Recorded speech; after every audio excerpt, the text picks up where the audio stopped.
Good morning তোমাদের সবাইকে। তাড়াতাড়ি করে চান টান করে মানে প্রথমে তো ঘর ঝাড়ু পুজো করতে হয়, তারপরে চান টান করে পুজো করে তারপরে আমি বেরোচ্ছি তাড়াতাড়ি খেয়ে দিয়ে। হ্যাঁ, তোমাদের মনেই হতে পারে যে আমি তো আরামসে খাচ্ছি, অ্যাকচুয়ালি না, অনেক ভোর উঠেছি, অনেকটাই ভোর উঠেছি। আর কিছু মাথায় টেনশন থাকলে রাত্রিবেলা ঘুমও হয় না, তো সেখানটায় ভোর ওঠা আর না ঘুমানো একই রকম, কারণ রাত্রে ঘুমই হয় না, তো ভোর ওঠার কী আছে। মানে 3টে 4টে 4:45 5:45 এরকম করে লাস্ট অবধি মোটামুটি 5টার মধ্যে উঠে গেছি, 5টার আগেই উঠে গেছি। তো আর আমার একটা প্রবলেম আছে, আমি যদি সকাল সকাল উঠে পড়ি ভোর ভোর, তাহলে কিন্তু আমার মানে ভীষণভাবে শরীরে প্রবলেম হয়। সেটা যদি 5টাতেও উঠি তাতেও প্রবলেম হয়।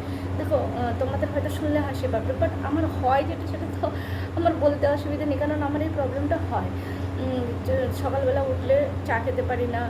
চা খেতে হয়, কারণ যেহেতু আমি চা খাই, কিন্তু মানে মনে যেন এবার বমি হয়ে যাবে, মাথা ব্যথা করে, তারপরে শরীরটা কেমন যেন মানে এনার্জি নেই, কিছু নেই, অলস টাইপের লাগে, আরও কত রকম প্রবলেম হয় সকালে উঠলে। আমি সারা রাত জেগে নেবো, তাতে আমার এত সমস্যা নেই, কিন্তু ভোর ভোর উঠে পড়লে যে কী সমস্যা হয় আমি নিজেও জানি না। কিন্তু তাও অনেক সময় ভোর উঠতে হয় আমাদের। তো সেরকম আজকে একটা দিন ছিল, একদম ভোর ভোর উঠে পড়ে চান টান করে একদম সব কিছু করে রেডি। না, এত ভোরে উঠে যে ততক্ষণ থেকে 8টা অবধি শুধু ঘরের কাজ করছি তা নয়, অন্যান্য কাজও আমার ছিল, সেই সব কাজ করে তারপরে চান টান করে তারপরে সমস্ত কিছু করে। আর যেহেতু সব ভোরে উঠলে প্রবলেম হয়, তাই ভাবছি যে জল খাবার, রুটি ফুটি তো খাওয়া যাবে না, ওই জন্য অগত্যা চিনি জল মুড়ি নিয়ে বসছি, এই যে তাও একটুখানি।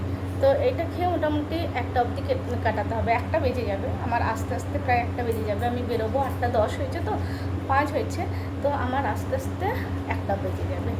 তো আমি বেরিয়ে যাবো এবার 8:30টার মধ্যে আমি বেরিয়ে যাব একটু খেয়ে। আর চোখটা একটু ঘুম ঘুম পাচ্ছে না, এনার্জি নেই, যেন ঘুম ঘুম পাচ্ছে, কিছু করার থাকে না আমার। না, এটা কেন হয় আমি জানি না, তোমার যদি কারোর এই প্রবলেমটা হয়, মানে ভোরে উঠলে সমস্যা। আমার কিন্তু খুব ছোটো থেকে, আমি ছোটো থেকে কখনো ভোরে উঠে পড়তে পারতাম না।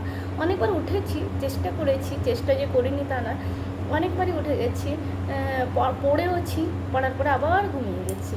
আর তারপরে অনেকবার দেখেছি পড়েছি, তারপরে অগত্যা আবার সেই একই প্রবলেম হচ্ছে। তো সেই প্রবলেমটা এখনও আছে, ভোর উঠলে প্রবলেম, মেন কথা হচ্ছে এটাই। রাত্রিবেলা জেগে থাকলে কিছু নয়, তোমাদের কারো যদি থাকে একটু কমেন্টসে জানাবে তো, নাকি আমি একটা ইউনিক পার্সন। আমার তো মনে হয় না ভগবান এক পিসই পাঠিয়েছে, দেখা যাক ভগবান কি সত্যি এক পিস পাঠিয়েছে, না আমার মতন আরও অনেক পিস পাঠিয়েছে, একটু বলো তো। আসলে টেনশন অবশ্যই মাথায় আছে, কিন্তু তাও তোমাদের সাথে কথা বলে একটু ফ্রি হওয়ার চেষ্টা করছি। আর হ্যাঁ, এখন ভিডিও দেওয়াটা একটু মুশকিল হয়ে যাচ্ছে, আমি জানি না আবার কবে কবে ভিডিও দিতে পারবো। এখন একটু ইরেগুলার চলবে, মানে 1.5 মাস, পুরো 1.5 মাস এখন একটু কখনো দেবো না, দিতে পারছি না, আমি সময় ম্যানেজ করে উঠতে পারছি না। হ্যাঁ, কিছু কাজ এক্সট্রা থাকে যেটার জন্য সময় ম্যানেজ করতে পারছি না। তো যাই হোক, ঠিক আছে, চলো, অনেকটা দেরি হয়ে গেল কথা বলতে বলতে। এটা ভালো লাগে, তোমাদের সাথে মন খুলে কথা বলা যায়, বেশ ভালো লাগে, তাই একটু কথা বলে নিলাম। এবার তাড়াতাড়ি করে বেরোতে হবে, আর হাতে 10-20 মিনিট আছে, বা 20 মিনিটে রেডি হবো, মাথা চড়াবো, ড্রেস চেঞ্জ করবো, বেশ, আর বেরিয়ে যাব। আর সেরকম কিছু করবো না। এসে হ্যাঁ, আজকে খাবার দাবার সেভাবে কিছু বানাইনি, এসে বানাবো। হ্যাঁ, 1টা বেজে যাবে, কিন্তু তাও এসে ধর খেতে খেতে 2.5-1.5 ঘন্টাই হয়ে যাবে।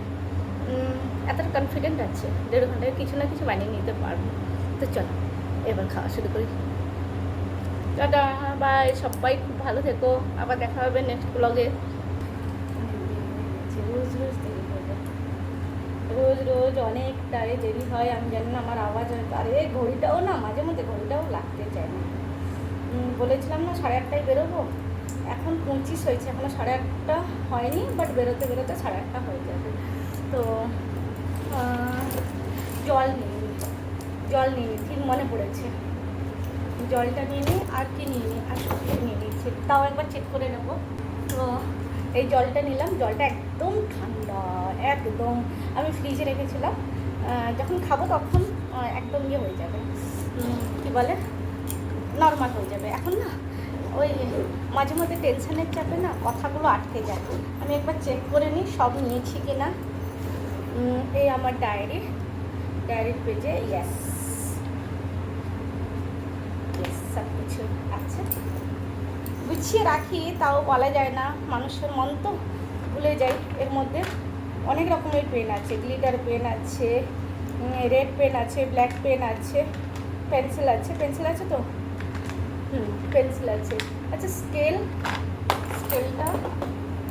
স্কেলটা তো দরকার হয়, স্কেল তো আমি বার করিনি, স্কেলটা একবার চেক করে নিই। তবে স্কেলটা পাচ্ছি না। স্কেল পাওয়া গেছে মোটামুটি, ও ব্যাগের মধ্যেই ছিল কিন্তু আমি চারিদিকে খুঁজে বেড়াচ্ছি। তো যাই হোক, হ্যাঁ বন্ধুরা, কেমন লাগলো বলো, টাটা বাই বাই। আজকের ব্লগ আমি কত তাড়াহুড়ো করে বেরোই, আর কত তাড়াহুড়ো করে, আমার মতন অনেকেই আছে যারা খুব তাড়াহুড়ো করে বেরোয়, তাড়াহুড়ো করে কাজ করে, কারণ তাড়াহুড়ো করে না করলে আমরা টাইম, দেখো তোমাদের বিশ্বাস হবে না, দেখো 8:25, 8:25, 8:25-এর মধ্যে কোনো রকম করে মানে বেরোনো আর সমস্ত কিছু কাজ করে বেরোনো একটু মুশকিল হয়ে যায়, তো তাও তাড়াহুড়ো করে বেরোতে হয়। চলো এবার বেরোয়, দরজা খুলিনি, কাল থেকে দরজা যে বন্ধ আছে, দরজা খোলা হয়নি। Tata bye bye. তো বন্ধুরা, কেমন লাগলো বলো আমার আজকের ব্লগ? যদি ভালো লাগে তাহলে অবশ্যই লাইক কমেন্ট করো। এখন রেগুলার ব্লগ দিতে পারবো না, তবে হ্যাঁ সময় পেলে নিশ্চয়ই তোমাদের সাথে ব্লগ শেয়ার করার চেষ্টা করবো। টাটা বাই বাই, সবাই খুব ভালো থেকো, গুড মর্নিং জানাই আবার সবাইকে।